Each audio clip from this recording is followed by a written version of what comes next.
officially welcome you all to our second Women Investors virtual meetup. I am Coriel Lesper, and I'm delighted to officially introduce my co-host, Charlotte Emitem. And at InvestNext, we're on a mission to make real estate investing accessible to all. So, of course, ensuring greater representation of women in this space is a super essential part of that mission, and also something we're just generally very passionate about as a team. We're really fortunate to have so many female industry leaders in our community, like those who are with us today. And during our first Women Investors meetup, Liz Faircloth of Investor made a comment that we need more women giving keynotes, which is the inspiration for today's session, which is going to feature mini keynotes from 3 women who are out there crushing it as real estate investors. And so with that brief introduction, I'd actually like to introduce these amazing women.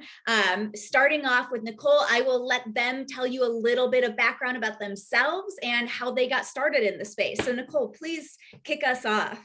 Yeah, absolutely. Hello, everyone. So first off, I appreciate the opportunity to be here, and I really want to thank you guys for hosting this. I think it's awesome, and I love that us women can come together and do some great things. So as Coriel mentioned, my name is Nicole Gauthier. I'm the founder of Wicked Holdings, which is a real estate investment company, and we focus on social change and community empowerment. I'm also the host of the Wicked Wealth podcast, which is new, just recently dropped, and it talks about just transformational change that's leading to success in other business owners and entrepreneurs, as well as real estate, financial literacy, all of that fun stuff. So kind of very quickly, I actually came from an oil and gas background, worked as an accountant for about 6 years, and felt like entrepreneurship was calling me, and I didn't really know what that looked like, but eventually, explored my passions and came to realize that it was real estate. So got started headfirst in a land deal, followed by a passive investing opportunity. Got my feet wet in a rent, kind of like a fix and rent, as well as GP, and now have kind of transitioned into a little bit more development.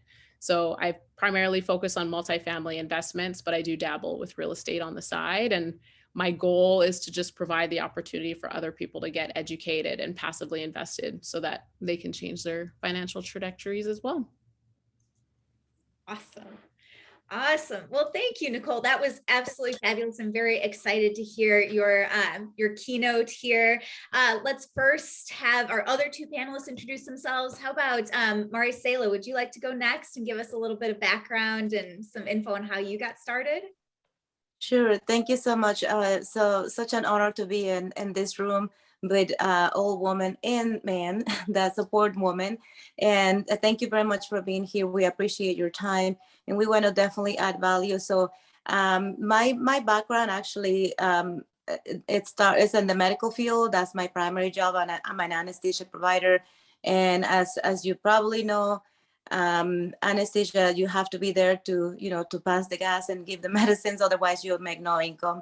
So my passion is empower those that are tied to a job, that have high taxes, and they're just busy and successful, and they have done all the checking the box, doing all the right things that society wants us to do, and then we get behind on our investments. So I like to focus on that aspect, but also passionate about supporting minority. I am from Mexico, born and raised in Mexico. I came to the US at age 23 and didn't speak the language. I didn't have but $100 in my pocket. And when I arrived here, my only hope, my dreams were big, and I have to take action. So I am very passionate about supporting other women minorities' dream. And we spend quite a bit of time. My husband and I were both veterans, so we are also passionate about that. I guess we have a lot of passions. My real estate investment journey started with mobile home parks in 2006. I purchased and house hacked my first duplex, and then slowly grew my portfolio. And then my husband joined in 2017, grew it to 35 doors. It was pretty much another job, hands-on, lots of liability, using all of our money. So then we discovered apartment syndications and group buying.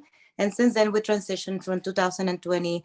We are passively invested in 1,200 units and 5 different states. And we also are active. We have 4 closed syndications a total of 1,250, and we have one more under contract. We continue to grow our portfolio and our partnerships with other investors. And we also diversify to mobile home parks and self-storages. So if you want to pick my brain on that and another day, please feel free to contact me. I'll be happy to elaborate on that. Thanks for having me. Thank you for being here with us, Maricela. I know all of the women here today have passions that they're using their business to advance and also giving back to their communities in a variety of ways. And we really appreciate that about you and what you bring to the space. So final introduction here. Ashley Wilson, please give us a little bit of background on yourself and how you got started. Thank you everyone for having me, and thank you everyone for making time out of your day to listen and join this panel. I actually started in pharmaceuticals. So I worked in clinical R&D, specifically in vaccine research. I worked for Sanofi Aventis, Wyeth, and GlaxoSmithKline.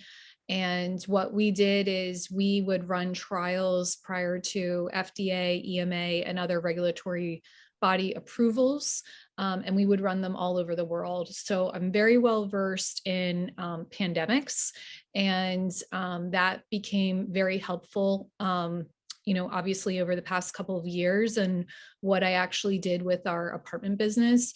But I transitioned from pharmaceuticals in 2014. However, I started investing in real estate prior to that in 2009. So I started with short-term, long-term rentals in 2009 as kind of like a side gig.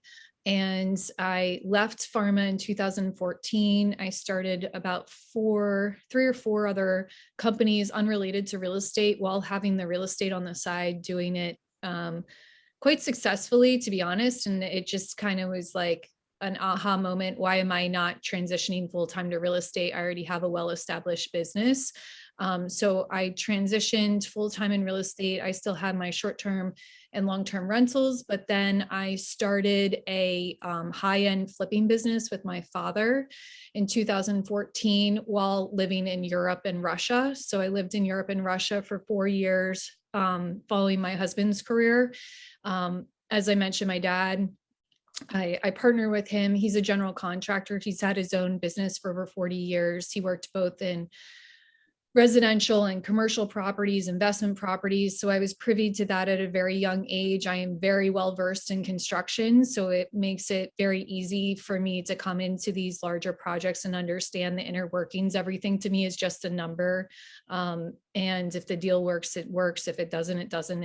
It's not emotional to me at all, just because I've seen thousands of transactions happen over my lifetime. So I then transitioned into commercial real estate once we returned back to the States in 2017 when my husband retired. 2017, 2018, he retired, and we decided to transition fully into commercial real estate. We still had our residential business, but we focused on commercial. Because of my background with construction and project management, I naturally fit well into the role of an asset and construction manager. And that's how I was able to get my first GP opportunity in a partnership with another organization and ran that property. And I quickly realized that I wanted to create my own company, which I did, Bar Down Investments. So we are about to hit the 1,500 unit mark, and we've gone, Kaylee, I love you. And then also too, we've passed a few transactions ago, we passed over 100 million assets under management. We've gone full cycle on 2 deals, providing very great returns for investors. And we're about to go full cycle on a 3rd deal. So we're automating our multifamily arm. We're building in a few additional arms. I also have a coaching program for people who want to do exactly what we did, called Apartment Addicts. And then I'm also very diversified in different asset classes. So I could talk on that for a while, but I will save everyone the boring conversation. But if you're interested in other passive investment opportunities, I invest passively in all different types of asset classes. And my partner and I decided that that might be intriguing to other people. So we started the Passive Investing Show, which is both a podcast and it's also a YouTube show if you are interested in other asset classes outside of real estate. Wow, that's absolutely impressive. Just hearing everyone's background. And it's funny, I was writing it down and I was like, so we have pharma, and then we have like medical, of course, an anesthesiologist, and then we also have oil and gas. So to hear about women with these professional backgrounds, and then also it's like, I'm pursuing financial freedom by starting my own business. That's really empowering for those who are coming on. It's like, can I do this? Will I be able to do this? But yes, it is. And then it's women with, we have multiple skin tones going on right now, you know, and it's like, and being very professional, I mean, succeeding in, you know, what the endeavors that you guys are pursuing. So with moving forward, I'm going to start off with our first keynote, which is Nicole Gauthier. And Nicole, one thing I know is that you're really passionate about is social change and, you know, investing to have that social impact, especially in underrepresented communities, sorry. And so we're curious to hear, you know, what you have to share, why you're passionate about that and what you're doing with Wicked Holdings. So I won't go any further and I'm opening the floor to you. Yeah, absolutely. Thank you. So yeah, I guess, so to kind of back up a little bit, I've been huge on advocating for financial literacy. I think that, you know, when we have the right tools and the knowledge to, that we are able to work that to our advantage. So I guess with me kind of getting started in real estate, I actually started out on the residential side and I focused on distressed communities. So I kind of stumbled upon just market research, a specific ward that was in Houston that was going through a lot of gentrification. And with that, a lot of displacement happens within the community. And so for me, I was trying to figure out, okay, how can I come in and really help this community, help out the residents and give them what they need? And that basically meant that I had to dive deep into the community myself and really get out there and speak to the residents and not come to the point of like, okay, I think that you guys need this as, you know, to better your community, or I'm going to come in and just change the homes and make sure that everything is safe, when maybe that's not exactly what you need. Maybe you guys need like a grocery store. So that's one thing that I'm working on right now is like food insecurity issues in some of the distressed communities, because it's not only important to just give them, you know, safe housing and you know, fair rents and whatnot. It's also really important to be able to speak to their needs, give them what they need so that they can have the right resources and the tools to be able to advance in their lives. So I focus specifically on distressed communities inside like inner Houston areas. And I just get out, I meet the residents, I talk with them. My husband sometimes thinks I'm crazy and he's like, you shouldn't be out there like doing that. You know, it's a little bit dangerous. And I'm like, hey, you know what? This is part of it, right? It's just getting to know your community and really taking a deep dive into their needs. So when I'm out there, I'm able to have the very important conversations with the individuals that are there to take a deep dive into their needs. And you know, that's been great. I think that it's been a wonderful experience. However, we all know too with single family that it's very hard to scale in that arena. So that's kind of why I made the transition into multifamily investing into like apartment complexes, because I still feel like with that asset class, you're able to touch multiple lives and be able to help multiple people at the same time by doing basically essentially it's economies of scale. So yeah, I think that, I don't know if there's anything else that's like very specific or if you want to have any specific questions, but yeah, I'm seeing food deserts are huge. I can't see all of that. Yes, or in the city of Houston, it's huge. And that's something that I've been working with an individual actually outside of New Jersey. We've been trying to figure out how we can turn a vacant building right now that the city's been trying to figure out what to do with into a grocery store. And so right now we've seen that there's community gardens, and the church has a pantry, which is amazing. However, in these specific communities, the issue that arises is that there's a lack of transportation. So then it's like, okay, well, these food sources are available now. How do we either deliver them, or how do we get them to the right people, or at least, provide transportation services?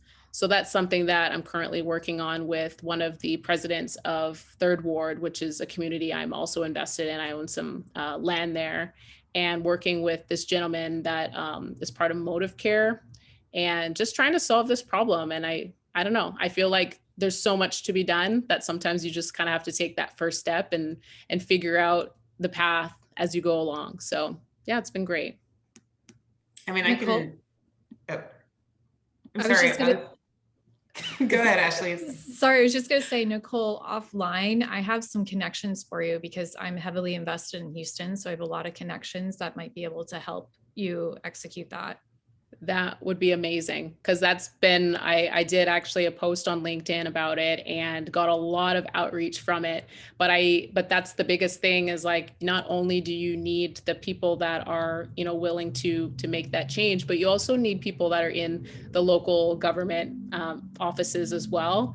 And so that's really where I'm at that point of like, okay, now how do I take a deep dive past the nonprofits into people that I can really like make some change and stuff with? So that would be amazing. So thank you, Ashley. Absolutely.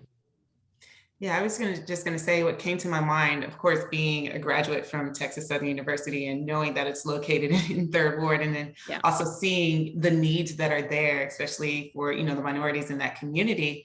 And so, I mean, I'm willing to volunteer or help wherever, you need. I remember you posted, it was a video on LinkedIn, and you were looking at, I'm not sure if it was a C-class property, but you were mentioning all the things around it. At first I was looking, I was like, oh, it's a little dangerous, Nicole.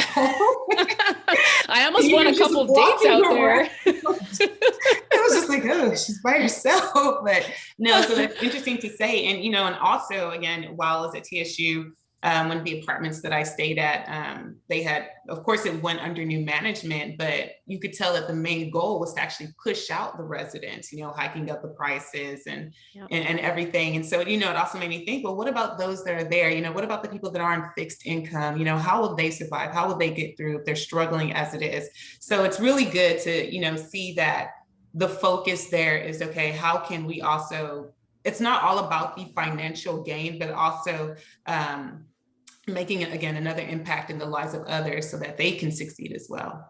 Yeah, absolutely. Making a big impact. I feel like that's where, when people focus on just simply the monetary gain, they don't take a deep dive into like the actual problems. And I don't want to just continue to put band-aids on issues and concerns that are in these communities. I want to actually make a difference, but it takes time, takes resources, takes some research, but it's a journey, and it's a good one though. That's true. And this looks like one of Kaylee actually likes to share. I'm able to take her off mute. Kaylee had her hand raised, and I know also Kaylee's very heavily involved in supporting low-income communities. Just real quick, I'm not going to say too much. So one thing I will say about getting support from our communities and those that are local, I will tell you that Ashley has been through it, like freaking figured out like who is good, who's a bad apple, who's not. So if she's giving you any recommendations, I'll just say like, for sure, listen. That's all I have to say. Thanks, Kaylee. You're awesome. Well, Coriel, I will pass the mic over to you. It was wonderful. That was a beautiful start. Thank you so much, Nicole. So I will just kind of use this moment to transition over to our next speaker here, which is Maricela.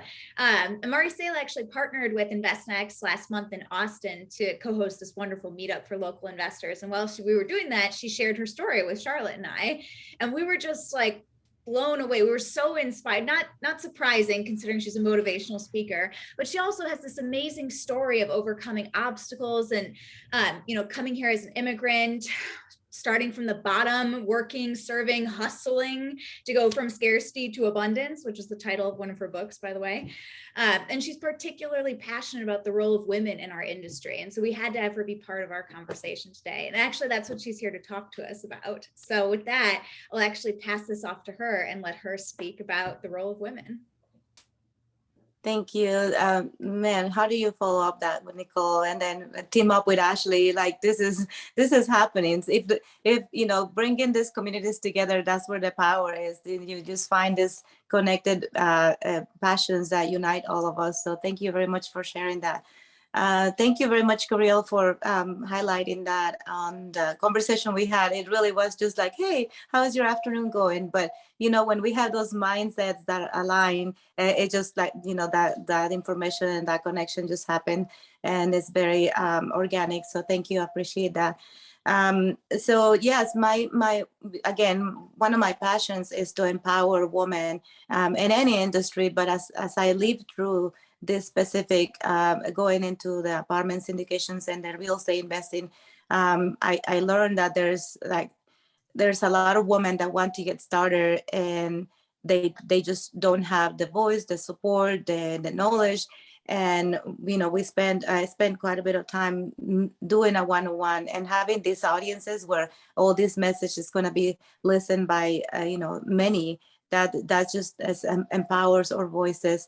So thank you for having us here. So along with that, Nicole, I mentioned that, you know, when you reach certain level of stability, and I wouldn't even call it wealth, but I would say stability in our lives, when we feel like we have enough, like almost immediately we turn around and we said, okay, how can I make the impact, right? And that's one of the passions that we all have here. You know, how can I now translate these blessings, this whatever you want to call it, this abundance, into something that I can help others? And again, one of my ways to do is teaching others, supporting other women. And another passion of us, or my husband and I will say, I've been doing medical missions to third world countries for several years now since I graduated. And that just revives your desire for that profession, you know, because a lot of the medical providers here are just burned out by the schedule, the politics, the limitations, you know, people suing you. I mean, it's the reality, you know, and they still have to go to work despite all of those challenges. So it is very difficult to stay motivated and to stay, you know, just to have a crisp view of our job. So that's one of the another passion that I have, is to bring those services in connections with the people that needs it. So I'll bring it all around, I promise. But so by supporting our medical providers that are heavily taxed and busy in providing sources of income, then they can choose when and how they want to work. And therefore, a lot of them have passions to support medical missions, which we are putting, again, we've been doing our own, joining other missions, but now we want to put together our own. And the very first one, I would like to go to Mexico, where I was born. And that's one of the reasons why I wake up every morning. You know, it sounds cheesy, but like when things get difficult, and again, bringing it back to women, bringing it back to like how I'm going to make that call to negotiate this contract, to negotiate this rate, to go see if I can be, you know, touring this property. And it sometimes gets a little intimidating, right? So having that passion, having that big why that is bigger than your own reasons to get out of bed, it definitely like adds just fire under my feet. And if you don't have that defined, it's okay. Sometimes we are okay to borrow from others just to kind of tag along until we define what really is important to us, because sometimes we are so tied up with everyday situations or just busy life that the only thing we can see is the end of the day, right? So I guess what I want to share is that true financial independence, through owning your own time and your own schedule, you can make the impact. And when we talk about making the impact, if we make the impact in one person, that person is going to make another, like it's going to multiply. So by the time you turn around, it's like your legacy is still standing, even though we might be gone. And that's one of the things that is important to us, to live not only what we do and that trip and that mission and that community outreach, but also to train others and to leave systems behind. And I guess that comes from the military, when your mission is a mission for you, but then how are you going to leave that legacy? And those are the things that we work on. How are we going to structure this mission that even though we might not be present, somebody else can carry on that task, right? And it takes a lot of time, and it takes a lot of added tasks that we have to check the boxes. But that's one of the reasons why we are so passionate about being here, sharing our story.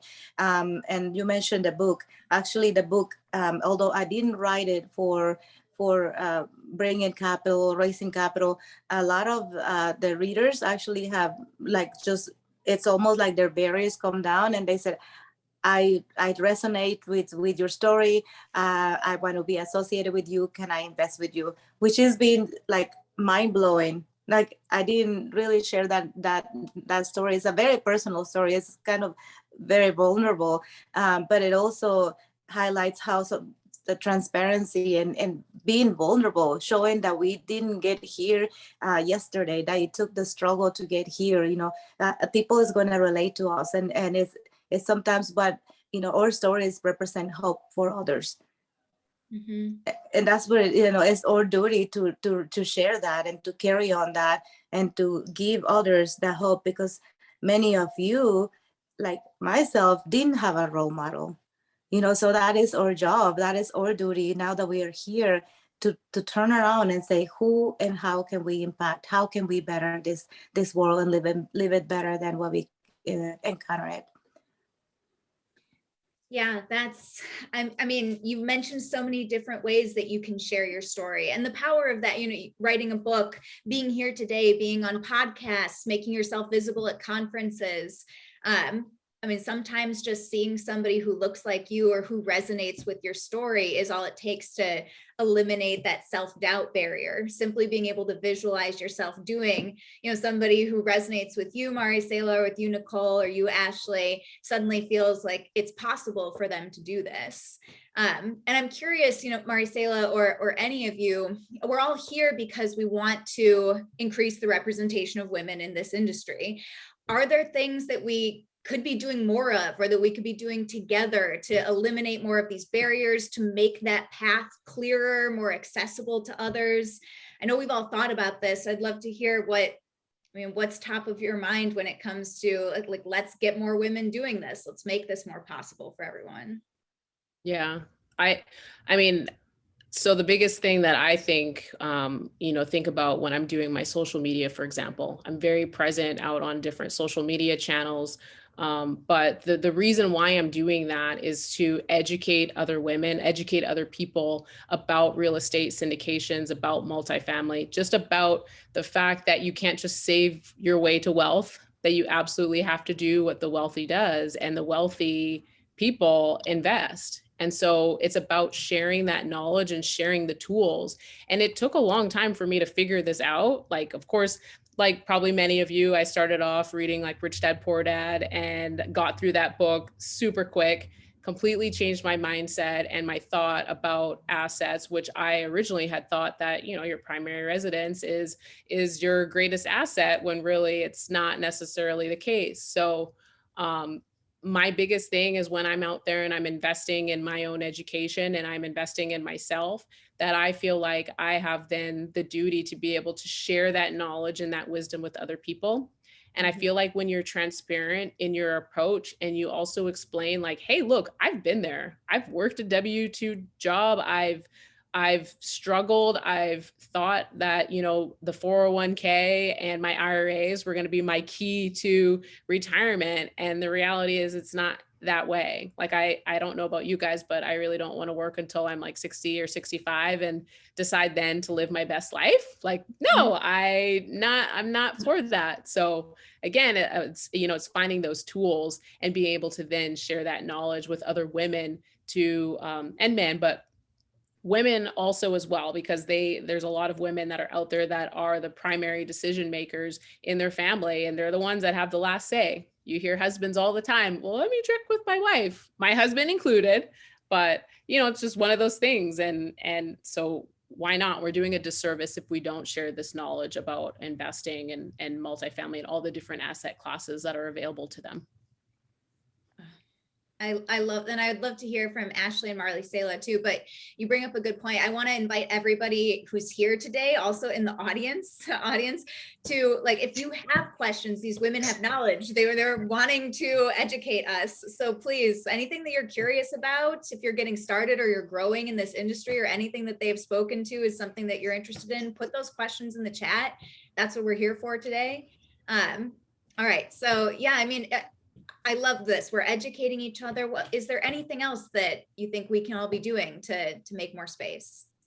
I think a couple of things. I think Nicole earlier, when she spoke about financial literacy, that's the root of the problem. So I always like to use the analogy that when you build a house, you have a foundation, you have walls, and you have a roof that protects you, right? So to me, foundation is just general mathematics.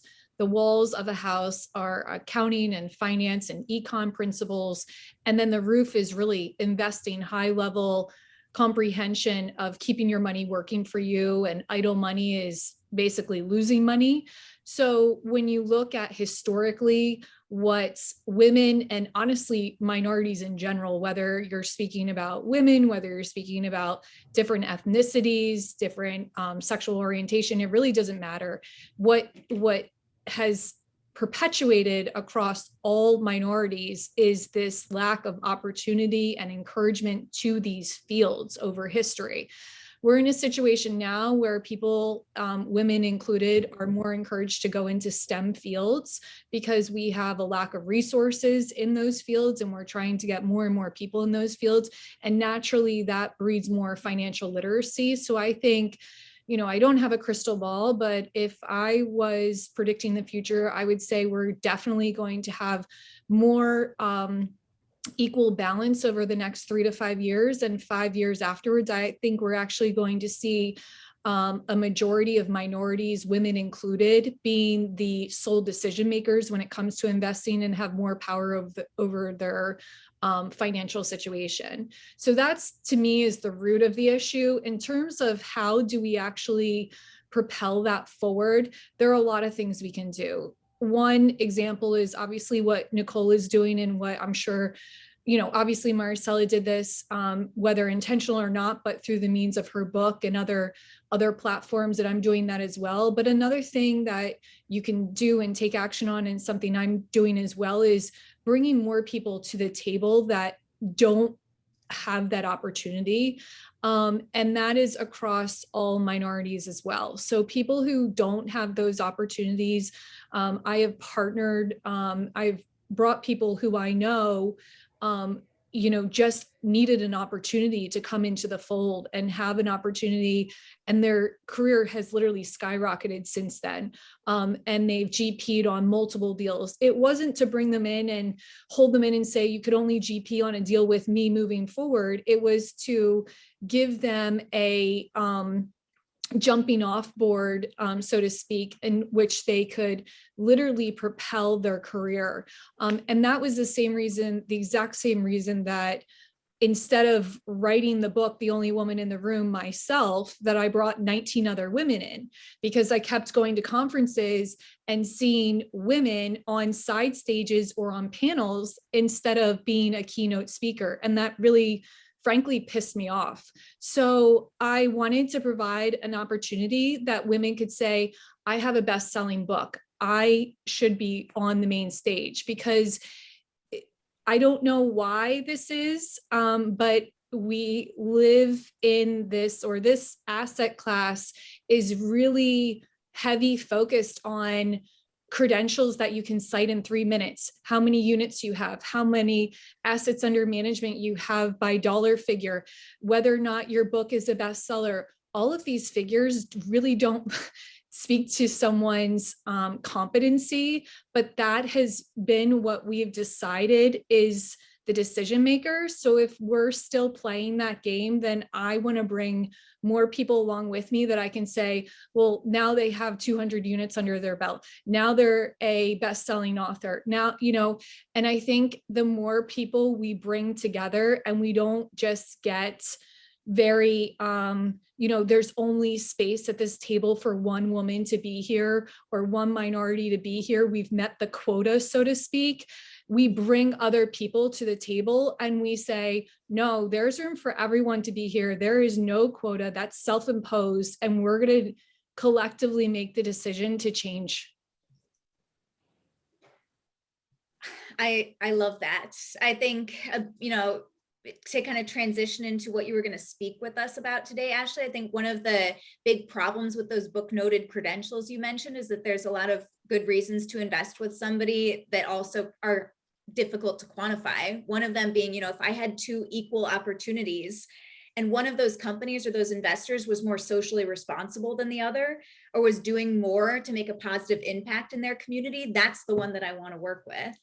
And we should be bringing that to the forefront more because people value that, especially women investors. We value that.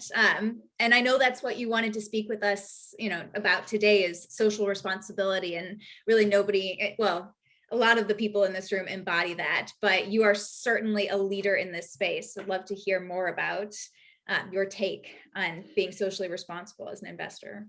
I think people shy away from social responsibility because they think that myself and anyone else who talks about social responsibility is trying to pitch socialism, and that couldn't be further from the truth. It's really a social responsibility us as individuals to do well for the greater good. And my take on social responsibility is that you can be profitable without focusing on social responsibility, but you also can be profitable focusing on social responsibility, and it creates more of a ripple effect and a long-lasting effect. And I'm not in this for a sprint, I'm in it for a marathon. So for me, social responsibility is ethically the right thing to do, but personally, it's something I'm very passionate about. When we look at the communities that we purchase, we don't look at them as a silo. They are a microorganism within a larger conglomerate. So what I mean by that is a lot of the residents that are living on these properties are working at nearby establishments. It is incredibly important that those nearby establishments are successful.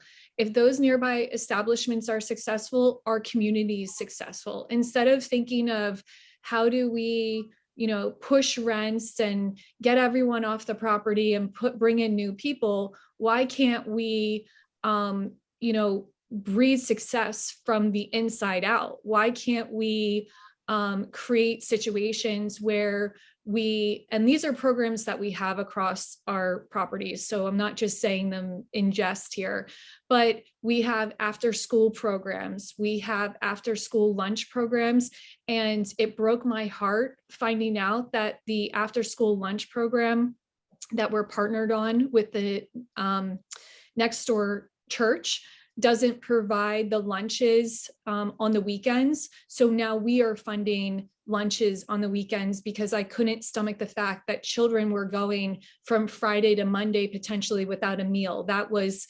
not going to happen under my watch. We set up not only do we have the lunches over the weekends, but we set up like a exterior food pantry, because before it was only in our leasing office, and our leasing office isn't open 7 days a week. These are, changes that when you focus on the details of your property and the operations of your property, that you can just do a little tweak. And then guess what? everyone wants to live on that property, so the demand is there itself. It's not something that, someone could say, well, I don't want to fund that. It costs, it comes off of our bottom line, etc. Well, at the same time, now we have people, we're at 100% occupancy almost entirely on this property. We have a wait list. And in addition to that, people want to continue paying because they don't want to leave this great property. So that's something we've done. We also too will talk to, during COVID, we talked to local restaurants, and we knew restaurants would be hit very hard. So we found the days that they had the lowest amount of sales, and we did a partnership with them where they would provide our residents on a specific day. Say, for example, it was a Tuesday, and they would give $5 off an order. And that way it encouraged our residents to order from that establishment.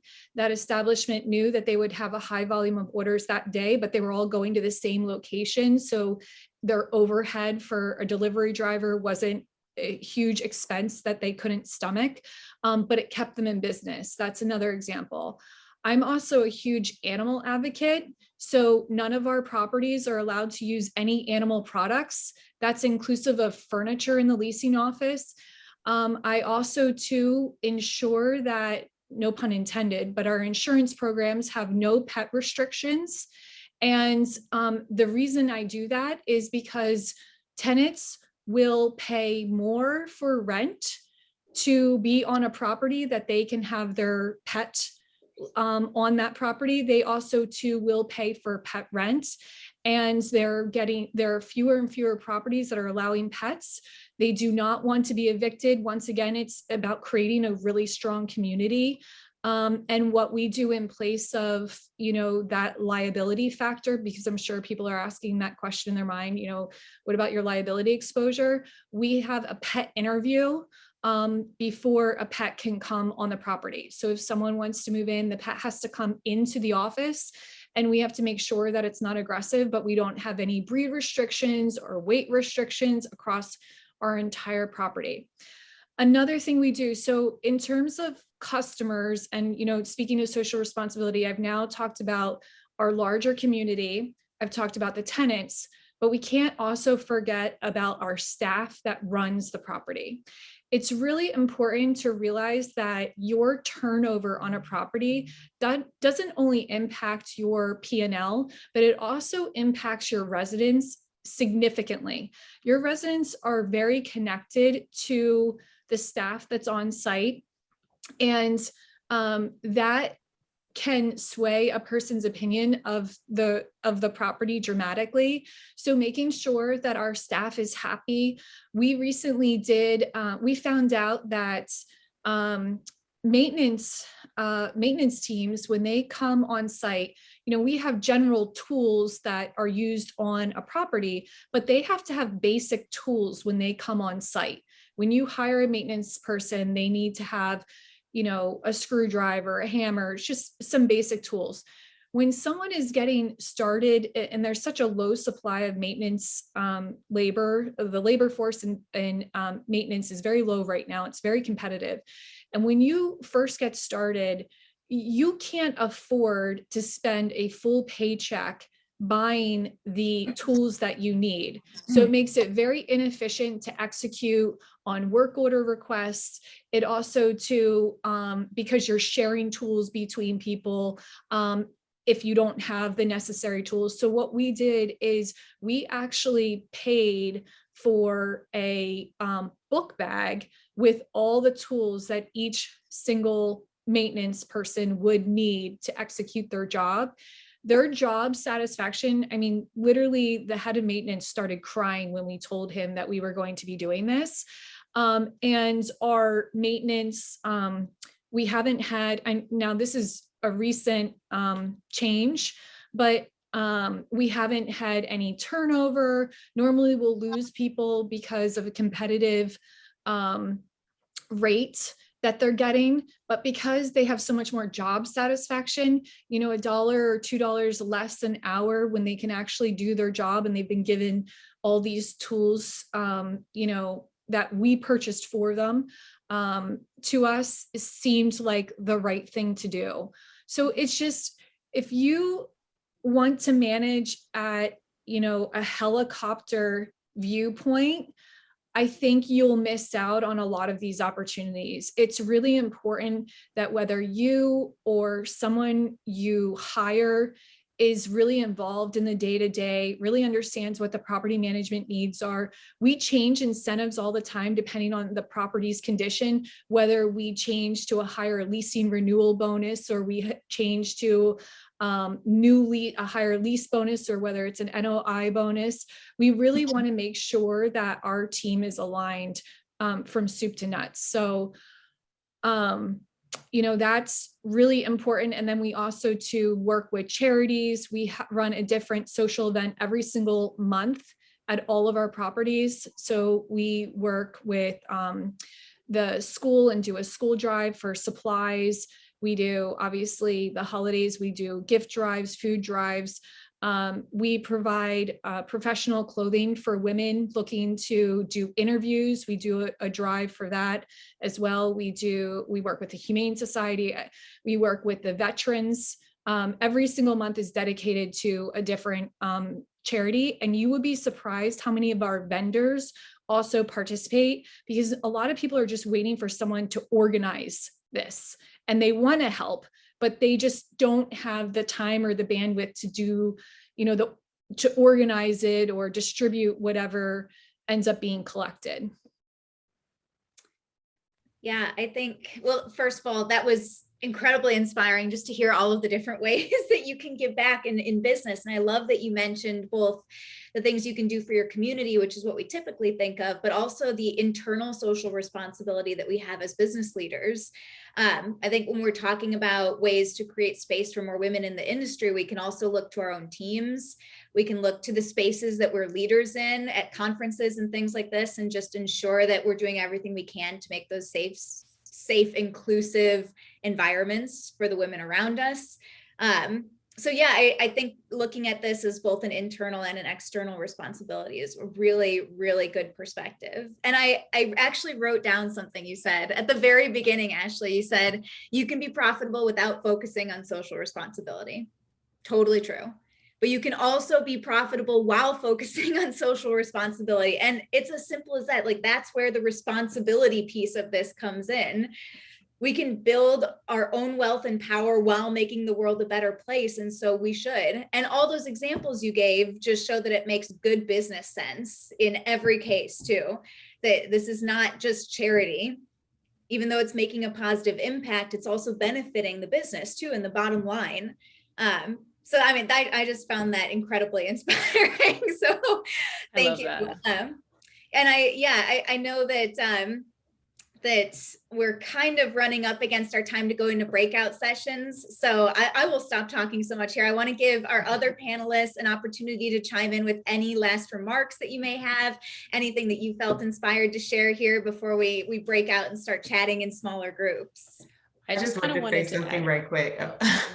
Yeah, go for it. Just based off of what Corey was saying, I was, of course, like me being like a marketer, I was over here writing, just as you were speaking, Ashley, and I don't know, it was like a tagline came to my mind, and I was like, oh, build wealth to help, because that's essentially like what we're doing, is building wealth to help communities, to help others, just that philanthropic work that's behind it. That was my only nugget. I'll pass it on to you, Nicole. No, I was just going to add on to Ashley, and just that I think that that's amazing. And I wish that there was more people that were out there that were wanting to create this social change as well. Because I think that that's also a very difficult part when you're getting started in real estate, and, you're trying to develop your team, and, you're trying to do good things, but not everyone feels that same way or has those same values or wants to make that much of a direct impact. So one other thing that I've found, at least locally, is reaching out to charitable organizations that, that I knew of, that fit the demographic that I was trying to help, and reaching out to them and saying like, hey, how can I help you? And that was one other thing too, was the little a donation drive. So that's a great thing that we can do with, any of the profits, or even just extra money that we have on the side is to reach out to organizations and say, hey, what can I help with? And they actually ended up giving me a list of the things that they were most in need of. And you just go out, and it's a great teachable lesson, because my daughter got a chance to come along for the ride and build these baskets and bring them. And I think that that's really important. I think that there should be like a charitable giving box somewheres in our business. I would like to add on, I think the question that one of the questions that you asked, Kirill, was how do we make the impact on bringing more people to, or more women to the powerful stage that we are? Like, how can we empower them so we can not only do it ourselves, but also empower them so they can do and be our clone, right? Because that's what we want. And to me, if I'm mentoring somebody, especially somebody that is younger than me, which means they have more time, more years ahead of me, and if they didn't surpass me, I fail to perform the mentorship. Because when we mentor and when we are mentored, we are literally looking to expedite the learning, shorten the time, and flatten the curve of initiating. So if we were going to start today with 10 women and mentor them, if we want to cut the time that took us to get here, right? I did the small multi for 15 years, and then the large for 2 years. So we want to expedite that. We want to skip to that reward forward, and let's make this happen, because we need those numbers at 30%. We need to increase it today, yesterday, right? So I also take it back to the woman. There is so much knowledge here in these rooms and in other rooms, other forums, that when I was getting started, this wasn't even a dream. I couldn't dream of such resources that are abundant right now. So I'm gonna take it back to the women that are listening to this. We can sit here and empower you, share and motivate you, but it takes your action to make things happen. You're gonna have to take whatever words, whatever checklist, whatever actions from this chat and implement it. And the other thing is sometimes as even as an adult, no matter what your sex is, your gender, we stop asking questions as if we know it all, right? And one of it is because we are shut down so many times that we kind of embarrassed to open our mouth and ask that question, right? So why don't we empower others to say, you know what, I'm approachable, I'm vulnerable, I'm here to ask questions, I'm not unreachable.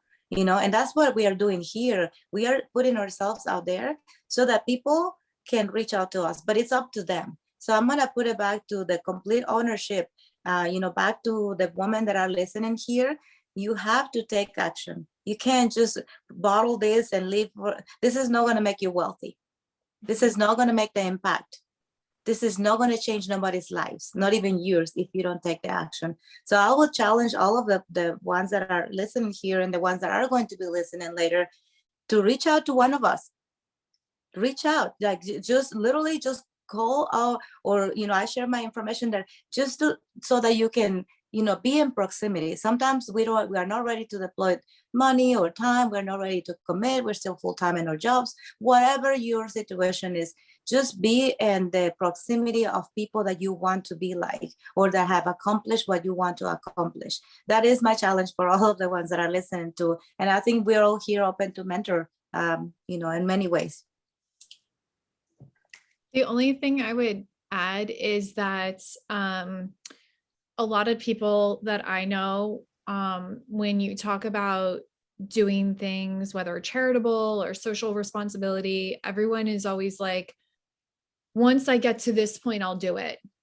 Everyone is like, if, once I have $1 million in my bank account, then I'll donate, $10,000 to a charity or something. They have some sort of threshold where they limit what they're willing to give, whether it's monetarily, whether it's time devoted to something. And that is just, honestly, it's just an excuse. It's just an excuse. And if you lead with giving, it's amazing how much it comes back 10x. You don't even, that shouldn't be the reason you're doing it, but to provide some assurance that, you know, everything's going to be okay. The people that I know who are the most giving, I tend to say they're the luckiest people I know. They're not the luckiest people I know. They're surrounded by really good people and really good people create really good opportunities. So for example, when I was talking earlier, reaching out to Nicole saying, hey, I have, you know, some connections for you. Those connections are people who are the most giving people I know. And they don't wait until they have, you know, something in their account to give. They're giving when they don't have anything to give. They're constantly being tested, but they're doing very well, and they continue to just keep giving and giving and giving. And that's why so much is coming back at them.